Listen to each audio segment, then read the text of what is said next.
The International Criminal Tribunal for the former Yugoslavia is now in session. La Zion de Tribunal Penal International for ex-Yugoslavia et to it. Please be seated.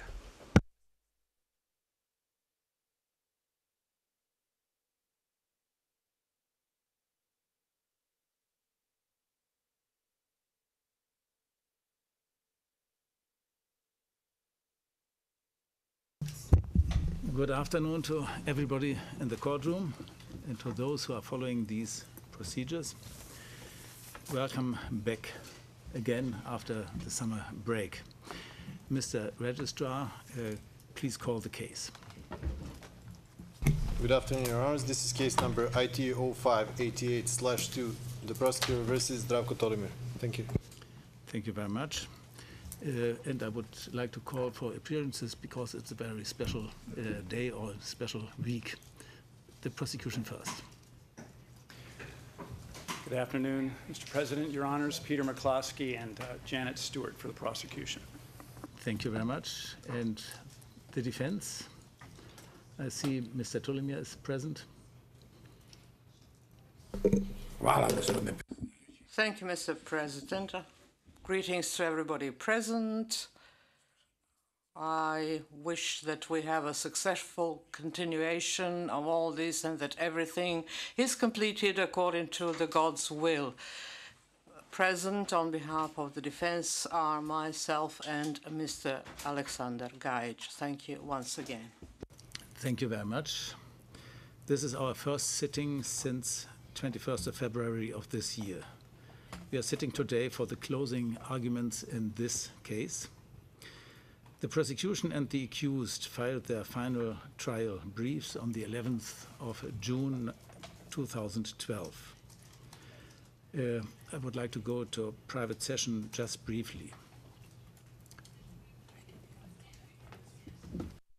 We're back in open session, Your Honors. Thank you. Thank you very much. Both final briefs of the parties were translated on an expedited basis by Friday, the 20th of July, as requested by the Chamber. I should like to thank the translation unit, the CLSS, for the special efforts it has made to ensure that the translations were completed before the summer recess. I recall that the prosecution will be presenting its closing arguments today, and the defense will be presenting its closing arguments tomorrow. And that on Thursday, each party has an opportunity to present a rebuttal of 30 minutes duration, if it wishes.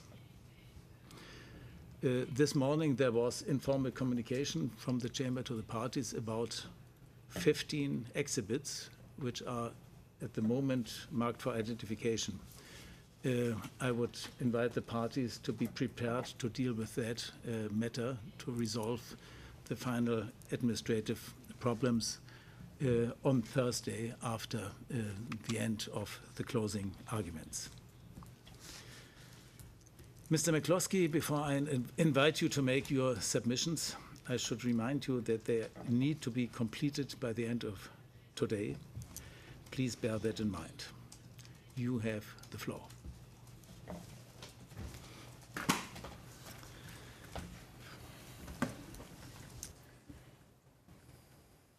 Thank you, Mr. President. I first want to tell the trial chamber that it has been an honor to be in front of you, and I thank you for your courtesy and your professionalism. As much as it can be in a case like this, I can tell you it's been a pleasure to be before this tribunal, before this court. It's been a long trial, but you've allowed us, both the prosecution and the defense, to put on our cases. We've not been rushed, and that is more appreciated than you can imagine. I want to thank the defense team of Mr. Gajic, who did a very good job and came on when they were very much needed, the staff of this courtroom, especially the interpreters, and my team, Nelson Thayer, who's not here with us, Kweku Vanderpuye, Rupert Eldricken, Abir Hassan, and of course, Janet Stewart. Now, the plan today is for me to speak to you for about a third of the time, concentrating on the significant contributions of General Tolimir to the joint criminal enterprise to murder, what we refer to as the murder operation. After me, Quaker van der Puye will take roughly 1/3 and discuss the same thing regarding General Tolimir and his responsibility of the forcible transfer charges. The last third will be divided by Rupert Elderkin and Abir Hassan. Mr. Elderkin will speak to you of the opportunistic killings and murders that occurred, and Ms. Hassan will speak to you of the impact of the victims and how that relates to the genocide. So, I will try not to overly repeat what we have said in the trial brief. I do want to address some of the defenses that were brought up, but this is finally a chance for me to put the key factors and evidence in one targeted approach, hopefully within an hour and a half. And so I will be going over some of the most important contributions of General Tolimir.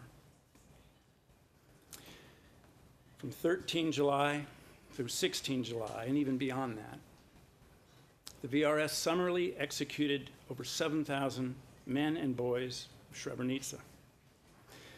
This horrendous crime was ordered by Ratko Mladic and Radovan Karadzic and carried out by elements of the main staff, forces of the Drina Corps, and the forces of several Drina Corps brigades. All of these forces you are by now familiar with, and I won't repeat them here. The murder operation, the JCE to murder the Srebrenica men and boys, was organized and overseen and implemented by the Intelligence and Security Administration of the main staff, led personally by General Tolimir. Organized, overseen, and implemented on the ground by his Chief of Security, Colonel Beata. Beata was assisted on the ground by the Chief of Intel, Colonel Salapura, and main staff Intel officer, Colonel Yankovic. The main staff security worked closely with and professionally supervised the Drina Corps security branch, in particular Colonel Vujadin Popovic, together with the Bratanac and Zvornik Brigade security organs, Captain Momir Nikolic Bratanac, Lieutenant Drago Nikolic, and Milorad Turbic of Zvornik. The murder operation was carried out and implemented with exceptional discipline, organization, and efficiency. In no less than 4 days, the VRS murdered an enormous part of the Srebrenica population of men and boys. And this was largely due to the experience, efficiency, and cold ruthlessness of the security branch and their work with the commanders in carrying this out. General Tolimir must bear responsibility as he led this murderous group.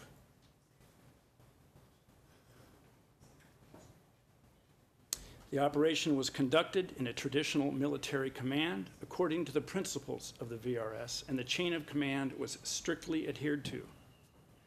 Without the military organizations working together, as they had throughout the war, with well-trained discipline and a solid chain of command, there is no way the VRS could have murdered over 7,000 Muslim men and boys in just 4 days.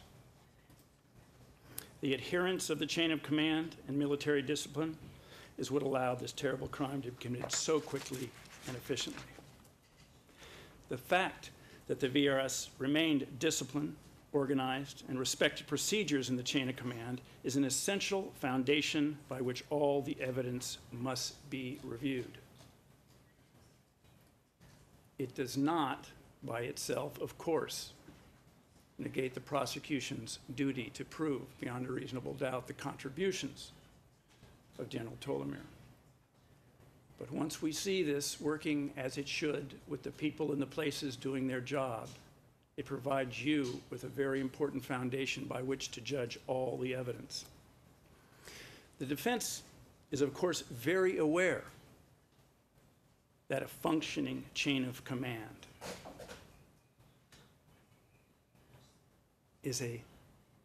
undercuts any defense they have and is something they must attack. And they do. They first do it by quoting Mr. Butler, who very succinctly stated the position. On July 8th, Mr. Butler stated in part, "The fact that a military has been ordered to carry out an unlawful order doesn't mean they're going to carry it out in a non-military manner. A military organization is just that. It's an organization. It operates along a defined structure and hierarchy." He goes on to say, "Despite the involvement in unlawful acts, the people that a commander needs to involve are those military professionals who by training and by profession are responsible for making certain activities happen within a military organization." Mr. Butler went on to explain General Tolimir's and the main staff responsibilities in their job and tied that into the crimes, as has our brief and has been the focus of most of this case. The defense challenges Mr. Butler and says that that did not happen. In their brief, they say that for a mass murder to be conducted by the VRS, there must have been some deviation in the customary practices in the chain of command. Now, they say that, but then they don't provide us with any deviation. And frankly, we don't see any deviation. The evidence does not reflect a deviation. It's why we spent so much time with the procedures, the rules, the documents, so you could see that this thing was functioning as it should.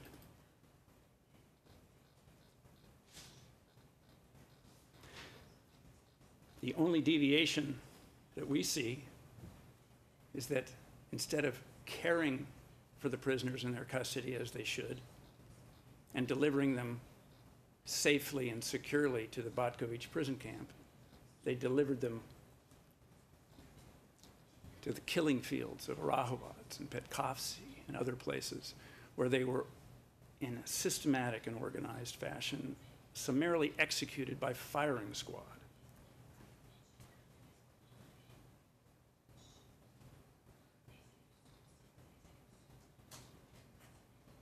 The only thing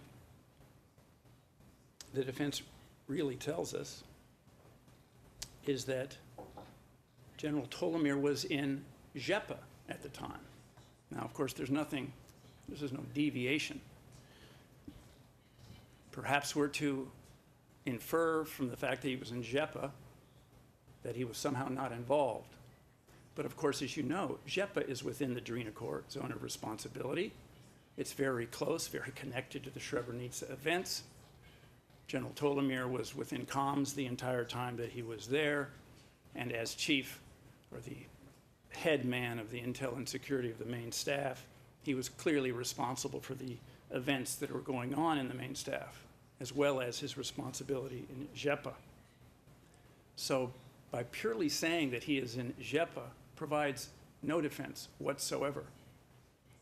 And to suggest that he is not involved in the Srebrenica events is a flat-out misstatement by the defense. Or as we'll go over and see soon, he is constantly writing and making proposals regarding the Srebrenica events and the prisoners that he's learning all about there. Perhaps there is another defense, which we haven't heard, frankly, that Mladic sidelined Tolimir for some reason. We have no reason why. We all know Tolimir is a brilliant strategist, a hard worker. He knows his job better than anybody else. And remember, the witness said, "Lo to the man that keeps information from General Tolimir." The Srebrenica murder operation was one of the most important and critical aspects of this war. Should that secret have gotten out, it could have changed and did change the history of this war. Mladic needed his top man on this. Why on earth would Tolimir have been sidelined? Though they don't say that. I would think it. I would suggest you would think it. There is no reason. They give us no reason. Perhaps there's a suggestion that it is because he is an honorable man, a man of faith that would not be involved in the mass murders. And therefore he was set aside from this. This is not said anywhere that I could see. But there's one document in this case that destroys that defense. And it's not ever my position to come into this court and judge people personally. That's not what this is about. It's about criminal responsibility. But there's one document in this case that is the most insidious document I have seen in my career here, or that is in this case. And it's drafted by General Tolimir, and it shows the depths and the deprivation that he was willing to go during this war. This is Exhibit P488, and it's one of the few exhibits I want you to take a look at, if we could. You'll remember this is dated 21 July 1995. It is in the middle of the attack on Jepa. A few days before the Jepa population is forced out. The Jepa troops are holding out. They're in that amazing terrain that you saw, in caves, in ravines, very hard to get at by the VRS. And from his position, here the Rogatica Brigade, Tolimir sends out this proposal personally to General Miletich, the chief of operations, and the person that's clearly involved and able to communicate with Mladic and others. You can look briefly at the first 3 paragraphs. Just provides intel information and others. And then Tolimir goes on to say, we believe that it would be more favorable to hold direct negotiations after inflicting losses on the enemy's military personnel. We request the means for crashing the enemy's defense in the sectors of Brezovo, Raven, and Perchichi. Negotiations from a position of military strength is normal, it's fine. But then, this is what he says. The best way to destroy them would be by using chemical weapons or aerosol grenades and bombs. Using these, we would the fall of Jepa and the surrender of the Muslims. Now, a lot has been made of these chemical weapons. We know, as we all know, this is tear gas. And the tear gas in a combat can be used to ferret these people out of these places and then shoot them down. It's not something that you could tell what the VRS officers we talked to wanted to talk about. But that's not really what I'm talking about here. That's not what concerns me so much. Yes, he wants to use these weapons to ferret people out, and he wants to use what are fuel air explosives, which detonate in the air and can bring people out of these areas, if you recall Mr. Butler's testimony. And he's suggesting this is the best way to take down the army. And then, this is the part that I'm getting to. We believe that we could force the Muslims to surrender sooner if we destroyed groups of Muslim refugees fleeing from the direction of Stublic, Radova, and Berloska Planina. Here he is simply proposing that refugees, civilians, be destroyed in order to get the army to surrender sooner. This is a calculated and vicious and criminal proposal, as you could see from the reaction of the various VRS officers who asked about it. It's not a question of translation. I asked General Obradovich to read it and tell us what he said about it, and he said, oh, this means attacking civilians, and that's not what the VRS was about. And then he opined for the first time that this was a misinformation, could be part of a misinformation campaign by General Tolimir to scare the enemy. And that fell apart because, as you know, this is a proposal for chemical weapons. And we saw the chemical weapons come personally to General Kirstich through very confidential means. So this is a real document. General Tolimir did not adopt this idea that this is a misinformation. It was a real document. There's nothing in his brief that this is misinformation. This is General Tolimir doing what he feels needs to be done to win the object, get the Muslims defeated and get the population out of Jeppa. He is willing to do Mladić's bidding. He's willing to do what it takes. One of the reasons we're here is because in the 20th century, targeting civilians in large scale was a common practice to bring countries to their knees. We're here to stop that.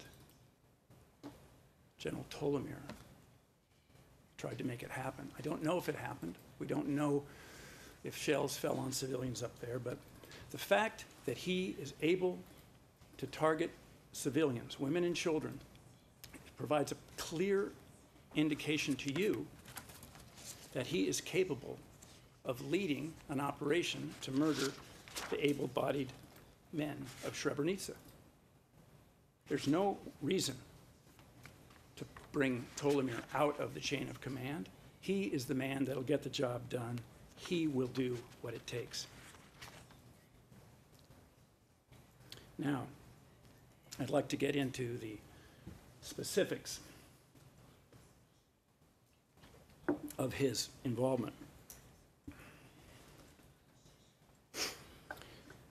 In any human endeavor where people are organized to achieve a particular purpose, be it military, diplomatic, business, academic, legal, or whatever, there are periods of crisis where planning and decision-making and directions become particularly important and intense. And it's during these times that communication is vital.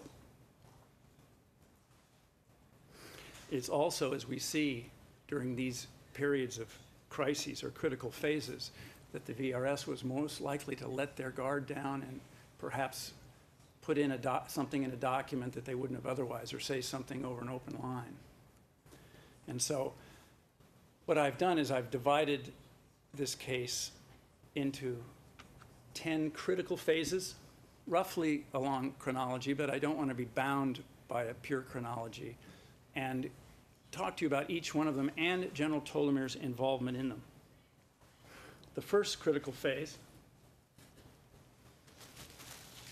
is around that period of 11 and 12 July, when there is a potential for the VRS to capture large numbers of Muslim men and boys in Potocari. And that on the 12th of July, that same potential to capture the fleeing Muslims that are going through the woods. Do we see General Tolimir getting involved in this critical phase right before the decision to murder the men from Potocari? Well, the first thing we'd look at is his job responsibility. We're capturing prisoners in large quantities and interrogating them and dealing with them and getting them securely transported. Is that something he fits? Well, of course it is. That's why we spent so much time on the military police, the security job, responsibility to oversee the military police. We see the documents from Popovich, from Bayar, even Tolimir about the military police. Also, well, did Tolimir get involved in large groups of prisoners? And of course he did. We see that from the evidence. Remember, we spent such a long time with Mr. Butler going over the history of General Tolimir and all the various prisoner exchanges he was involved in, from the little to the big, from the beginning of the war onward. So not only is it in his job description, but that up until July 11th, 1995, he'd been doing just that for large numbers of potential prisoners and prisoners. So he should have been involved. Was he? Well, on the evening of 11 July, So we know from Omir Nikolic and from the reality of the situation that 1,000 Muslim able-bodied men could be viewed from VRS positions, and this was reported up the intel chain. These were the men that were later separated in the next 2 days. Was Tolimir aware of this? Absolutely. How do we know that? We know that on the 12th of July, the very next day, he traveled by car to Bijeljina, where he met with Todorovic, the East Bosnia Corps security officer, to arrange for 1,000 to 1,200 prisoners' reception at Batkovic. We know this from Todorovic. We know this from from Tolimir's driver.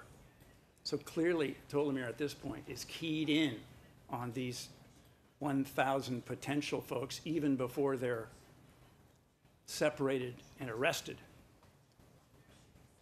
Also, the day of the 12th, we know that the army and the civilians are fleeing through the woods, and this is when the VRS gets a good intel grasp that most of them are heading in the direction of Serska and on towards Tuzla.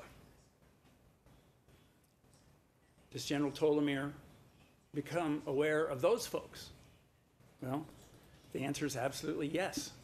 We know that because he comes back from Bijeljina on the evening of the 12th and stops by the Vlasenica, the Drina Corps headquarters, according to his driver, and we see 2 documents authored by Tolimir that come out of the headquarters, both of which deal with the subject of these fleeing groups.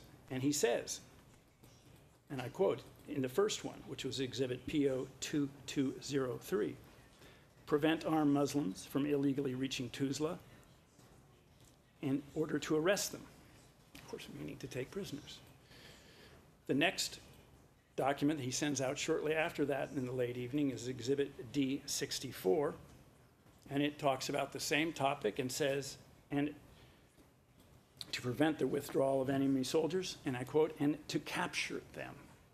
So he is fully involved and in knowing about the men in Potocari, the men in the woods. At this point, who is captured and who is not has not really happened yet as far as he knows. And then Popovich sends a report to the Drina Corps saying that they're keeping separated men. And Tolimir should have seen that. And in the same document I just mentioned, we can see that he is aware that men are being separated and kept. Because he says, after talking about capturing men from the column, note down the names of all men fit for military service who are being evacuated from the UNPROFOR base in Potocari. This means he knows the separations and is keeping these men.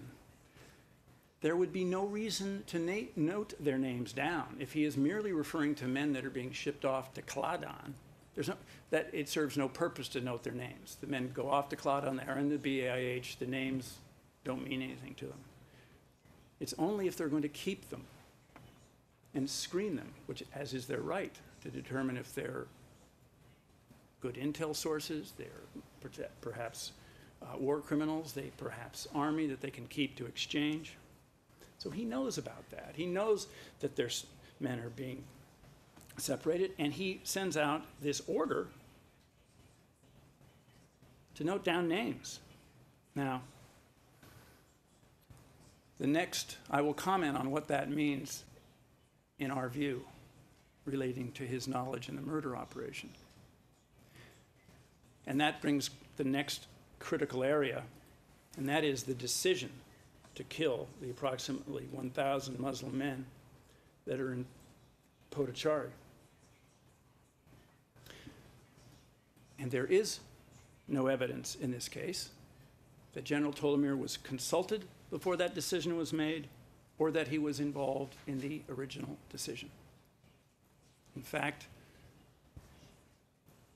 the very fact that he suggests that he ordered lists be made is completely inconsistent with a murder operation, because that would create the evidence of the crime, and we never saw lists being made of this murder operation, except for a small time in Nova Kasaba when Mladic came and stopped that list being made, as you recall. But in Potocari, with Mladic present, with Popovic present, no lists were ever made. It would not have been made. So that's an indication that by the 12th of July, Tolimir has not been engaged in that. He's been on the road to Bijeljina. He's been up in the East Bosnia Corps, which has not been brought into this as yet. And the one thing we learned from expert Ratko Skrbic that wasn't complete nonsense was that in any operation, it's essential to keep it as closely held as possible, and it only goes out when it needs to go out for the operation to succeed. So Mladic and his people in Bratunac, and they hadn't even been able to arrest the people from Potocari yet, don't believe they contacted Tolimir. So at that point, we do not see Tolimir involved. But it is important for your deliberations to determine when the decision to murder the men of Potocari took place. And as you should recall, it's always been the prosecution's position that this happened sometime the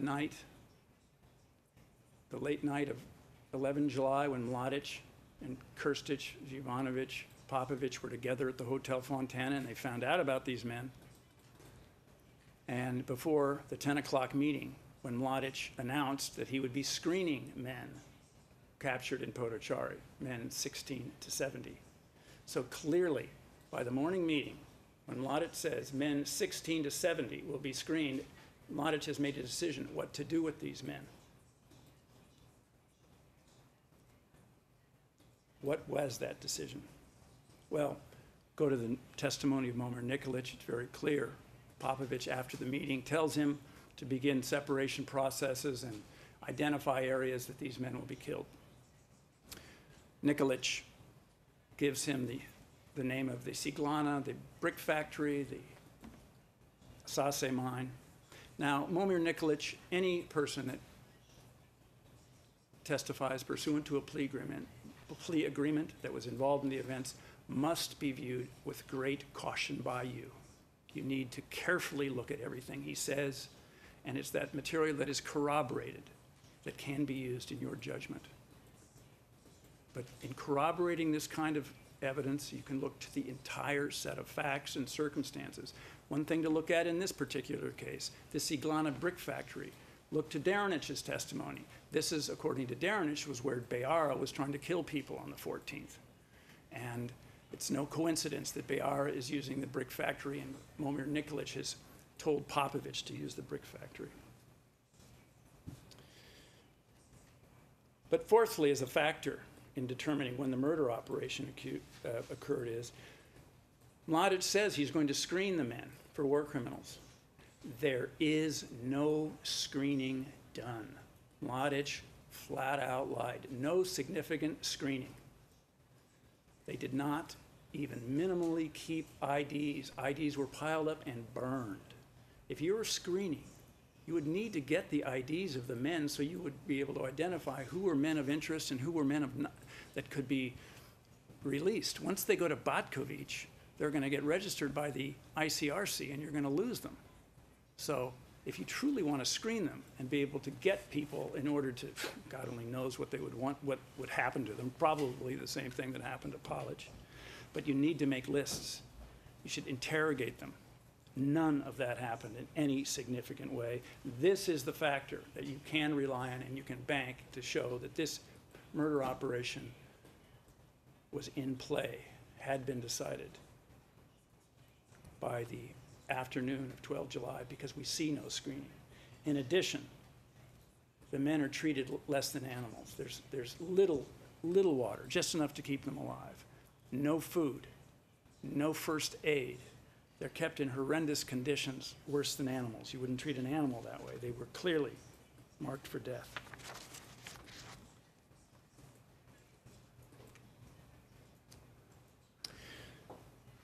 All right. So that brings us to the next critical phase. On the 13th of July, thousands of prisoners at least 1,000, appear on the road at Kasaba in the morning. These are men that are turning themselves in, as we know. Is Tolimir involved in that? Does he know about that? Like he has with every other group of prisoners or potential prisoners? Yes, absolutely. And we know that because even though he is in Jepa, that beginning on the morning of the 13th, we have a document, a now famous document, and I want you to see that document. It's Exhibit P-125.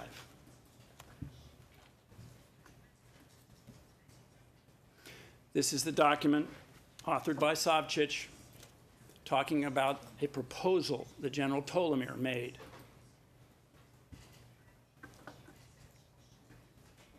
Mr. McCloskey, I think this document is confidential. It should not be broadcast. No, it was a mistake. I was misleaded. Please Good. continue. It's good to have caution. You'll recall this is the document that from the very beginning the defense has challenged its authenticity. They've said it's a fake. They said it in their trial brief. They said it during trial. They said it in their closing brief. They've repeatedly challenged it. This is a fake. But let's see what it is.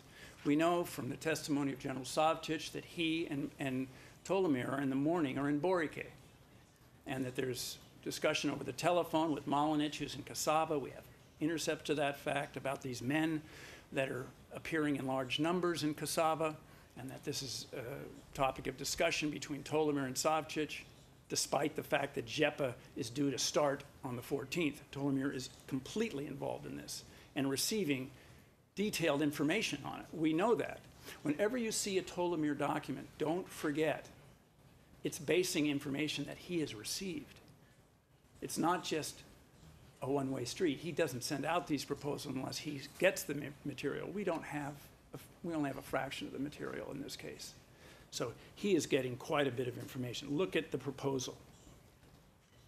It's to the commander of the main staff, Mladic, and for the information of General Guerrero,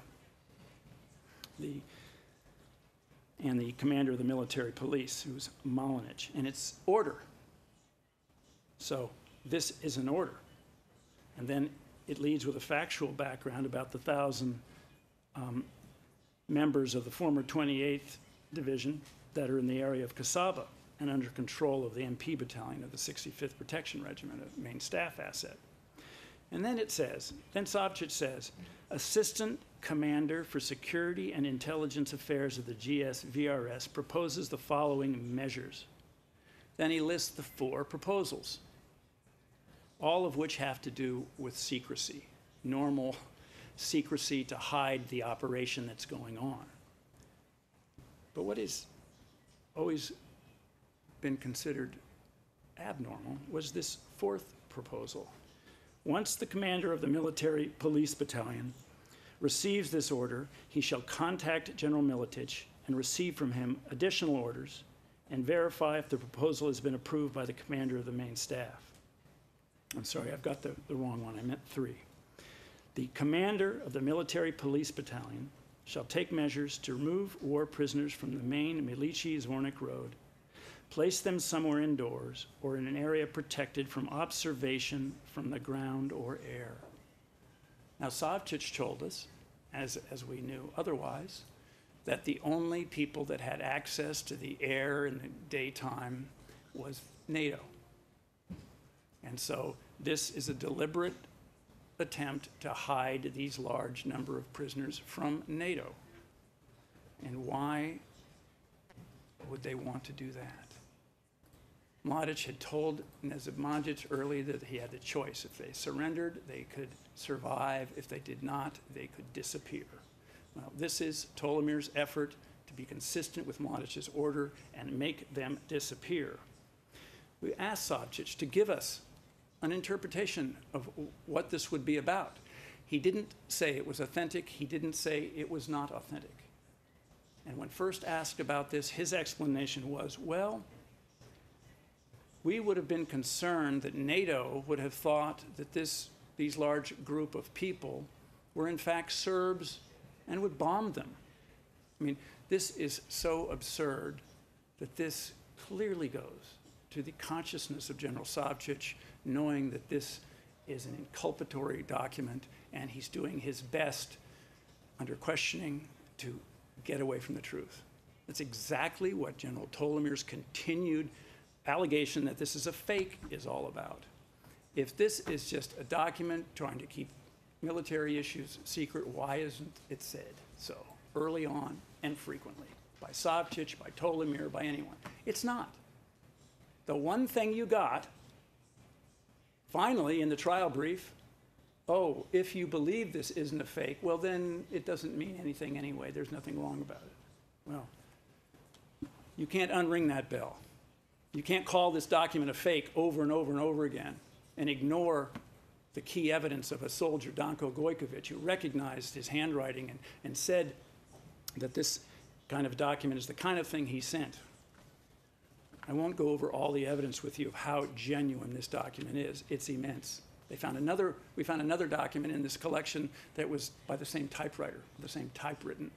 So someone somehow faked two documents, somehow placed them in the Drina collection that we ended up finding, or we faked it. I mean, it's absurd. It's a lot of their defense cases full of conspiracy theories and false allegations.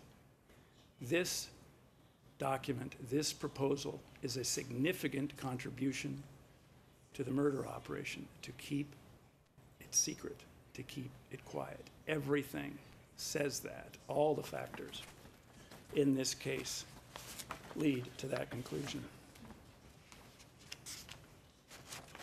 Now, Butler, if you may recall, felt that the order to put them indoors came from Savcic. However, the four proposals of Tolimir, this is proposal number 3.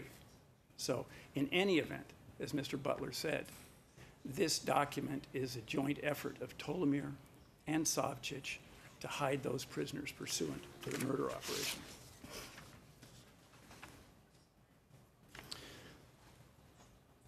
All right, the second known contribution of General Tolimir on the 13th, or perhaps the 14th, was when Tolimir, having, remember, if you recall, going up to Bijeljina to prepare them for the 1,000 to 1,200 prisoners, when Todorovic calls Tolimir and says, where are these people coming? He first told us he did this within about 24 hours of Tolimir arranging it. And since Tolimir arranged it on the 12th, that's about the 13th, maybe 48. So the 13th or the 14th. But it's absolutely clear. Todorovic was clear as a bell. He calls Tolimir because the families of people, who Serb relatives that are in custody, desperately want prisoners so they can be exchanges. This is a huge issue that, if you remember, that Todorovic's commander is worried about, and so they call. You know, you don't make preparations for 1,000 people and sit around for days wondering when they're going to be there. So he calls Tolimir, and he speaks to Tolimir. And Tolimir says, it's not going to happen. Drop, in quote, drop all further preparations. This idea has been given up on. This means General Tolimir knows that those prisoners are no longer going to the ICRC camp of Batkovic. He must know about the murder operation. He has to know their fate by this time. And remember, when Todorovic calls 13th, perhaps the 14th, he tried to stretch it on to the 15th.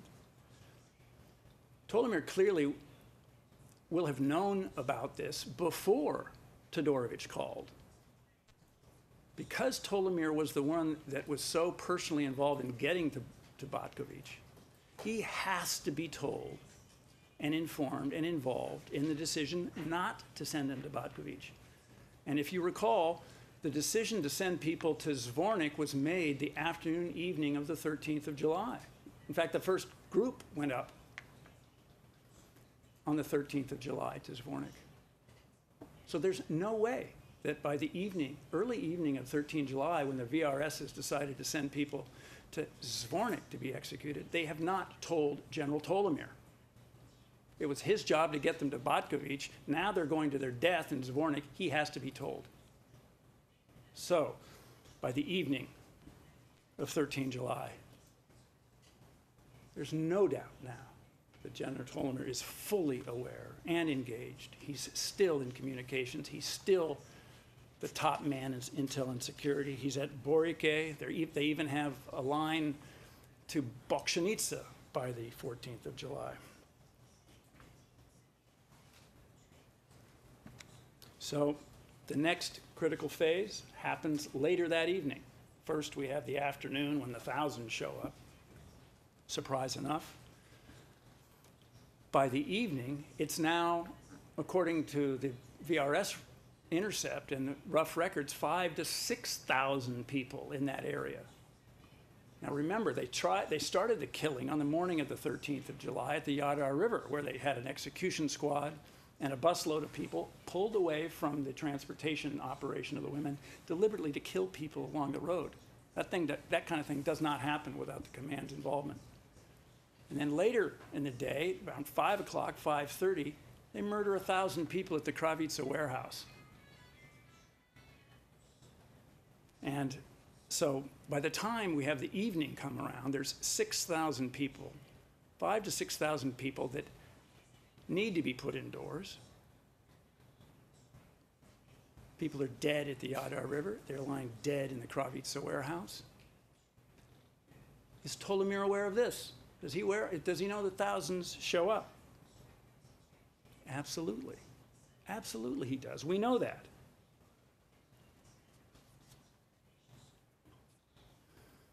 And remember,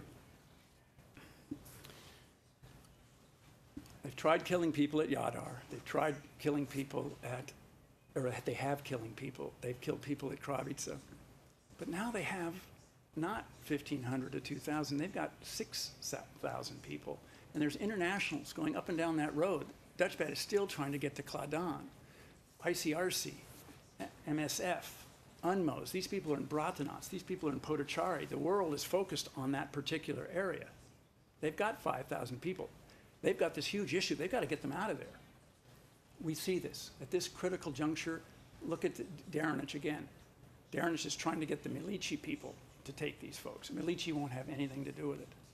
Beara wants to keep them in Bratunac and kill them. There's a huge fight between Daranic and Beara on that point. Remember the intercept between Karadzic and Daranic, where Karadzic is saying, get those people out in warehouses outside. It's clearly the thousands that they're talking about.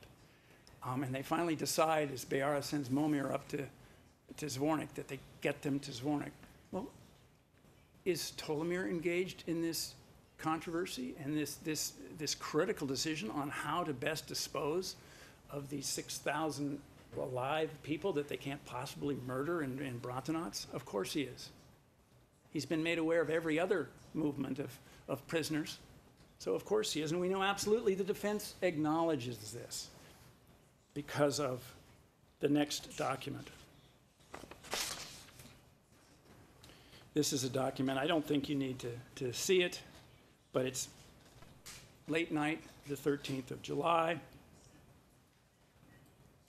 and it's a document that, as you recall, security officer from Rogatica, Charkic, said he took his dictation from Tolimir. There's no way they could call that a fake. And it's Tolimir's proposal to move 800 people from the Kasaba area down to Shemots to do farm work. Now, you heard from the logistics officer, Rajalats. There was no farm work to be done in that area at that time of year. That was nonsense. That was Tolimir's internal covering himself and covering him which he did frequently. You'll see plenty of documents. Oh, we'll get to the famous September document where he criticizes the VRS for not taking enough prisoners, knowing all the prisoners that were taken by the Drina Corps.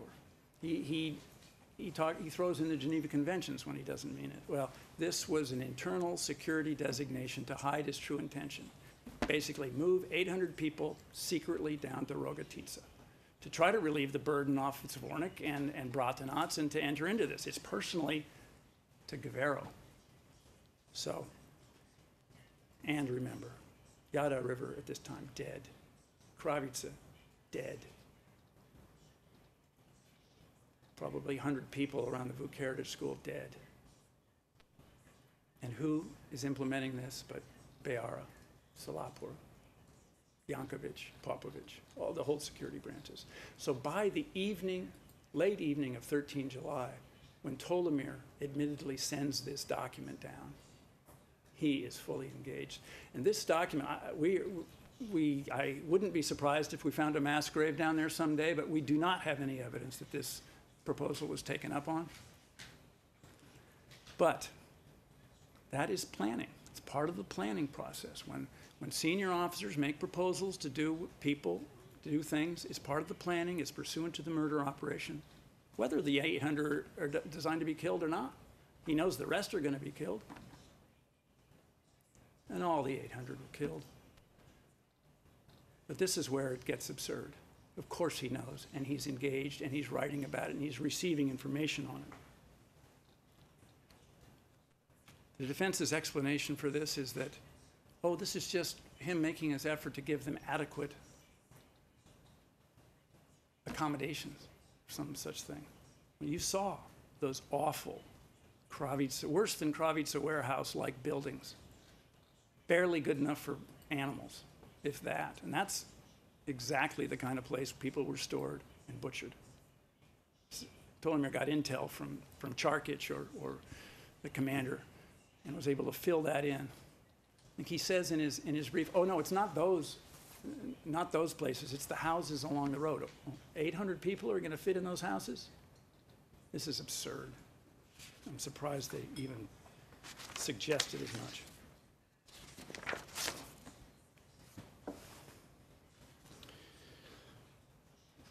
All right, the next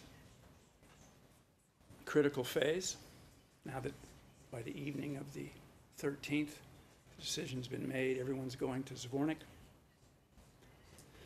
The next day is the first day for the Žepa attack. Tolimir is there. He's at Borica. He's overseeing it. Now, Krstić, remember, is commanding that attack, so Tolimir is not an active combat commander. No one's ever said he was. But he is there. What is one of the first things he does? Does it have to do with Žepa? No, it's Srebrenica. Exhibit P-124 is a document that he sends out to the Drina Corps saying, we have received information that unmanned aircraft are flying above the Srebrenica, Žepa, and Gorazde enclaves. The next exhibit is P-128, and he sends it to the Bratanac Brigade, the Zvornik Brigade, all Drina Corps brigades, and it's an order to shoot down that unmanned aircraft that is recording. Well, what's going on up there around Srebrenica on the morning of the 14th that Tolimir would know about? Well, militarily, the Bratanac Brigade is going through the woods, mopping up, trying to find any remaining Muslims. Is this going to be seen from the air? No. Men running around in the woods like that. But what else is happening? There's a huge convoy containing 6,000 men that's gearing up and driving off from Bratanac to Zvornik the morning of the 14th. Also, the morning of the 14th, they're finishing off people at the Kravica warehouse, bringing in a bulldozer, scraping the remains of the people up, and making a big pit at Glagova. Also, you've seen yourself that can be seen from the air. And of course, we know what goes on in Zvornik that day at the 14th at Orahovac. So Tolimir's order to shoot down this plane that is recording images over the killing fields is a significant contribution to the murder operation. He knows unquestionably that this is happening, and despite that this is the first day of the attack, he's still focused on Srebrenica. And this is the tip of the iceberg. What other information is he getting?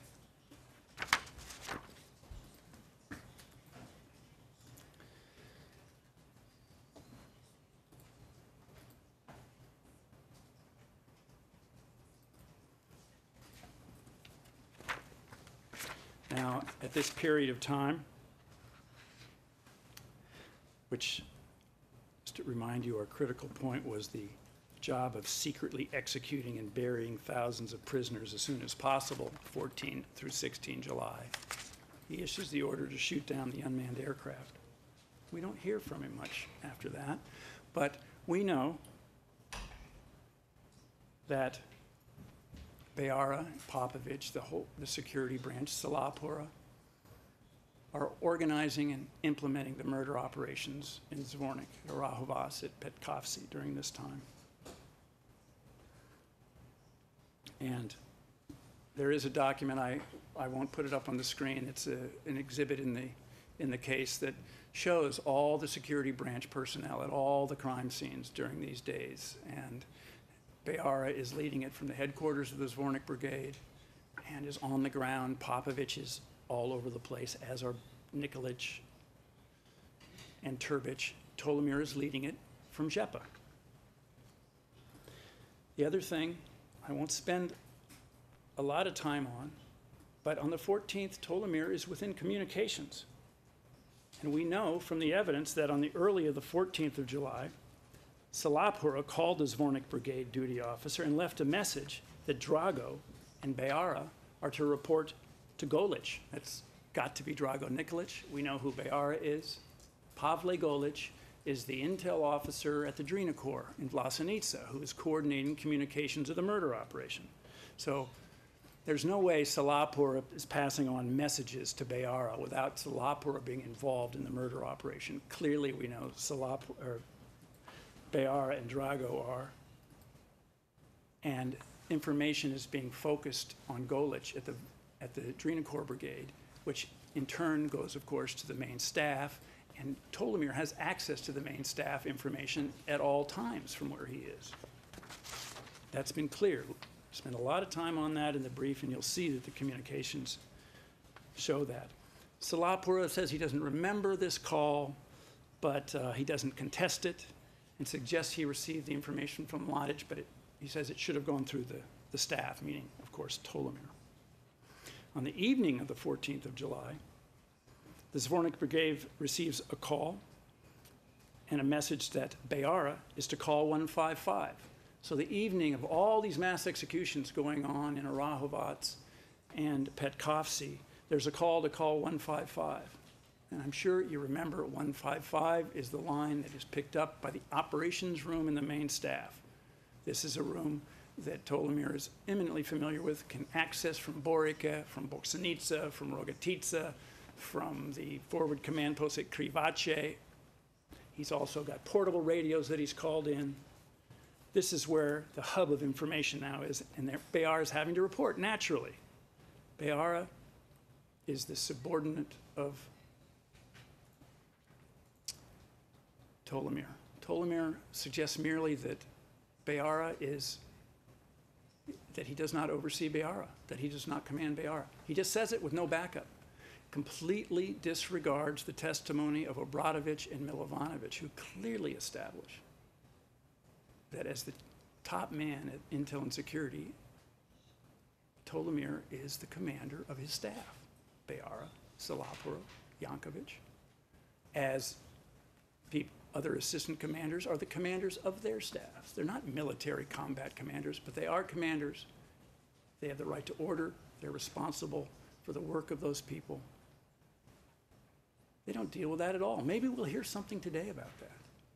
They make this bold conclusion, but then it's completely contradicted by all the evidence. All right. Number 6. The critical event that's now occurring over the period of 14 and 15 July, is that the job of executing 1,500 prisoners in Pilica has been delayed. They have had to spend the nights of the 14th and 15th in Pilica without men to execute them. Remember, we have Bayar at the Zvornik Brigade calling Jivanovic first and then calling Krstić and trying to get men that Mladic had ordered to come to the execution sites. That's because they were able to kill the people at Rahovac on the 14th. The night of the 15th, they killed the people at Petkovci. The day of the 15th, they killed the people at Rocevic, at Kozluk. But the 15th goes by with nobody of the 1,500 men that are rotting, literally, in the Pilica school and the Pilica dome. They're going on their second night, the night of the 15th, in this squalor, unexecuted, and Bayar is fit to be tied, as you can tell by looking at that. Why doesn't Bayar call his commander, his boss, Tolimir? Well, Tolimir is not a military commander. He does not control troops. Tolimir can get on the line to Krstić or Mladic and say that the commander has ordered you get it to them, but it's easier for Bayara, who's in the Zvornik Brigade, to go directly to the Drina Corps and get Jivanovic and Krstić, who are commanders, who do have the right to control troops. That's why he goes there. But of course Tolimir is going to be abreast of this. Mladic is in Belgrade. This needs to happen. Every day that 1,500 men go without it being executed is a day longer that this thing could be exposed. So this is a very, very difficult situation they're facing. You remember the Pilica official comes down and complains to the Zvornik Brigade. It's a mess. Who do they get to solve this problem? The 10th Sabotage Detachment, controlled by the Intel section, Salapura, who is controlled by Tolimir. Of course, Tolimir gave his approval for the 10th Sabotage, fully aware and know of it. It's Mladic's unit, of course, but it's controlled and dealt with by Tolimir. Mladic doesn't have time to deal with the units that he's dealing with. Mladic is in Belgrade. Of course, Tolimir was informed of this. Something this major, this big a problem, has to take precedence for Tolimir, and the 10th Sabotage were his people. They get sent over, and they do the job on the 16th.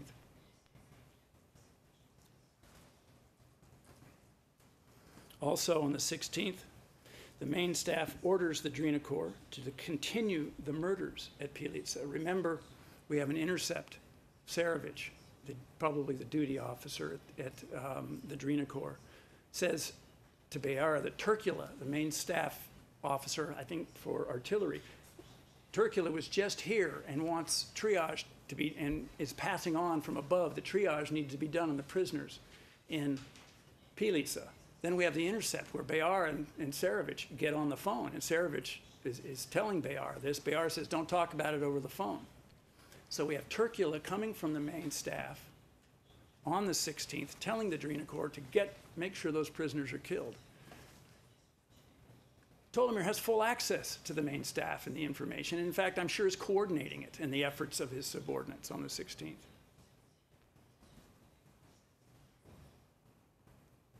Later on in the evening,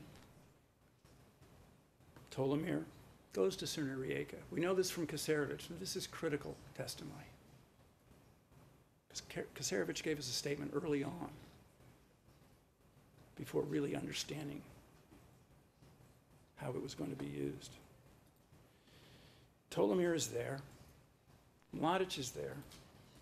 And according to Kasarevic, Tolimir is advising him and talking with Mladic about reducing Kasarevic's task and going to command troops for a sweep operation in Bratunac the next day.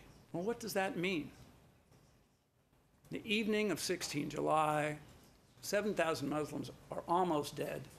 I'm sure hundreds are still dying of their wounds on the killing fields of Branjevo and in the squalor of the Pilica Dome. But there is Mladic and Tolimir at Crna Rijeka, and Tolimir, there's no question, is briefing Mladic on what's happened. Tolimir has to know what's gone on. He's got the information from the main staff, the ops room has gotten it from the Drina Corps. He's briefing Mladic. It's a critical contribution to the murder operation. He's also briefing Kasarevich on how to deal with Yankovic, who he knows is in Bratunac.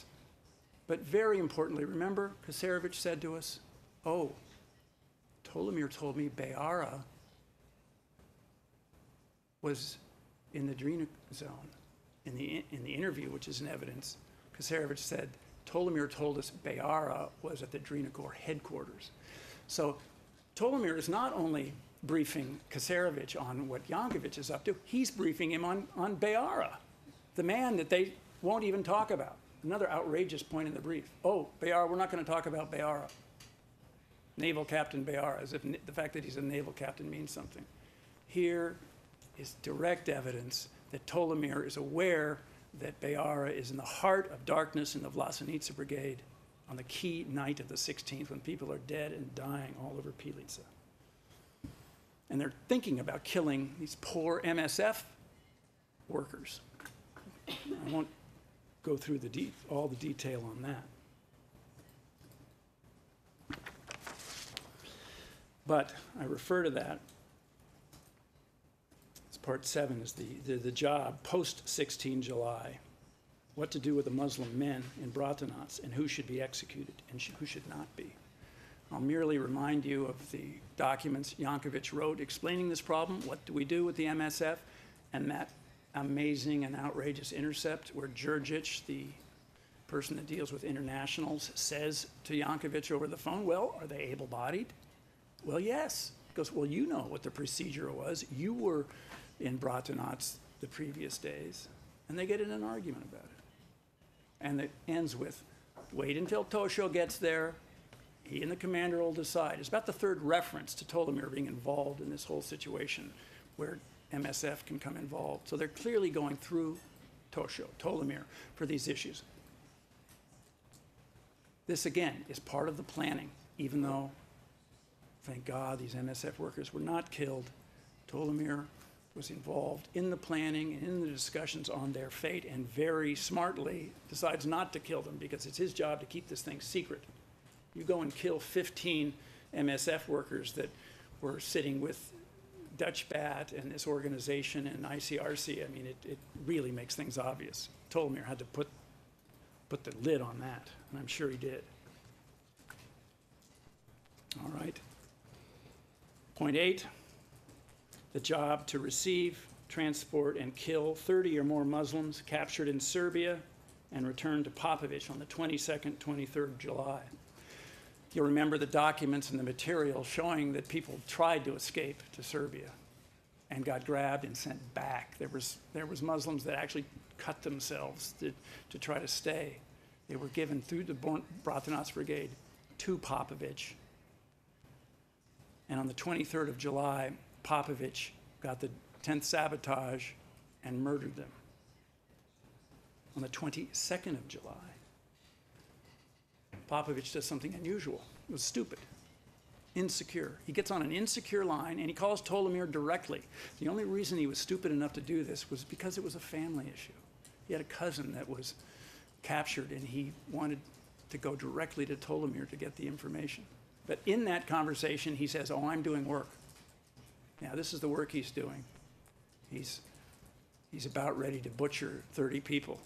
And he's gone over to the Zvornik Brigade that day, and I believe that's when he picks up the Milici patients. So Popovic is a very busy guy, and there's only one thing he's doing, and that's killing people. Tolimir tells him, keep up the work, something to that effect. Tolimir fully engaged with the knowledge of this operation now, knows precisely what Popovic is doing, and issues him the comment, keep doing your work. This is another clear contribution. Number 9, the job to continue to hide and cover up the murder operation and the continued murders. Those murders, as they're charged in the indictment, are at Nezuk, Snagovo. Those two are people that get captured, just a small number, and they get shot by the soldiers that are there. No real reason to believe that Tolimir is going to be aware of that or in on those particular small level murders, but that it is a clear indication that the murder operation, if they can get away with killing people, they will, and they do. The evidence on Nezuk and Snagovo is clear. The Milici patients, some 10 to 15 seriously injured patients. I bring them up because if you look at the documents and how they got transferred from Milici to the Zvornik Hospital, to the Zvornik Brigade, to Popovich on the 23rd, the main staff medical officer was involved in the approving of that transfer. To murder seriously injured patients that have been seen by 2 hospitals and are still alive on the 23rd is an outrageous decision that could only have been made at the highest levels. Mladic, Tolimir, they have to know about that. The 4 Branjevo farm survivors, if you recall, the 4 folks that were helped by the 2 Serb soldiers were given an apple and a sandwich and told where the front lines were. Then they were captured and confessed that they were helped by these 2 Serbs. Well, Drago Nikolic, Vinko Pandurovic, General Tolimir prosecuted those 2 Serb farmers, soldiers, for helping the enemy. And they used the statements of those 4 guys to prosecute them and punish them. And those 4 guys, we have their names, have never been seen since. They got murdered. They're part of the official record of that case. There's no way that happened. That kind of thing has not happened without a green light given to it at the highest level. I don't know if he knew about that in particular. But it's the kind of thing that his army was doing throughout this time period. The Scorpions. The Scorpions are a unit that were working with the MUP and Turnovo. The MUP was under the command of the army. And the MUP were working with the MUP. Or, excuse me, the Scorpions were working with, was Borovchan's outfit, actually. They send Srebrenica victims all the way across Bosnia. And then they're murdered by the Serbian MUP unit who happens to be working with the VRS and RS forces. There's no way you send that many people across the country to be murdered by a foreign unit or a unit from the Republika Krajina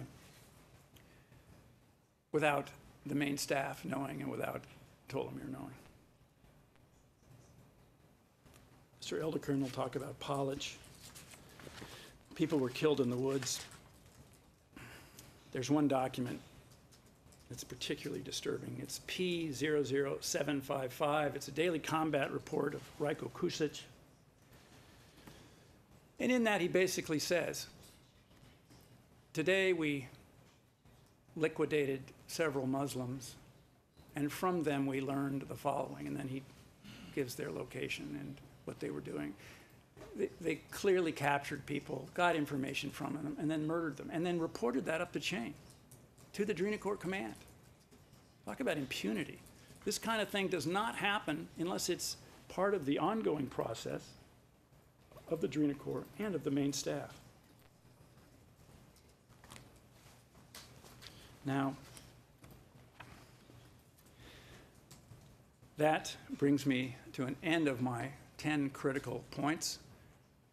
I could talk about the other issues, the other factors involved, but I wanted to be able to tell that to you in a compact form as it's been in my head all these years. And as you go over this material and think about it and understand it, please don't forget, this army is working. It's working according to the chain of command. Tolimir is at its head. He's fully engaged, even from Žepa. He is involved.